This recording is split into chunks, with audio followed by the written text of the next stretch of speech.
Local students toured some of the area's manufacturing centers today to get an inside look at career opportunities in the industry.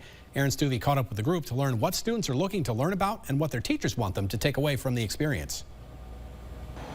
Each year, local students can go on a manufacturing tour, making stops at local manufacturing plants and facilities to see firsthand what the industry is like. More than 700 students from 22 local schools stop at 20 local facilities, learning about everything from machining to engineering to welding. And South Central College is one of the stops on the tour. The students have such a great opportunity to not only see what they will experience in the classroom, but they also have a great opportunity to see how their skills can match what we need in the workforce. The students on tour come from a variety of backgrounds. Some are taking relevant classes just for fun, while others plan on making a career in manufacturing. Last year I did it, and then this year I'm doing even more, just to try to keep my skills going, maybe get into college, welding school, job even. It's just kind of cool to see really what there is out there. I mean, learning all the job opportunities and what's out there. The tour is something that teachers say might be taken for granted by some, but is an invaluable resource that they wish was more accessible when they were searching for their own careers. When I was in high school,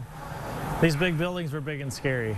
So to get on site to see, hey, they're not dark, they're not dirty, they're clean, they're well equipped, they're modern machining facilities. So seeing that, I think, is great. In North Mankato, Aaron Stuvey, KUYC News Now.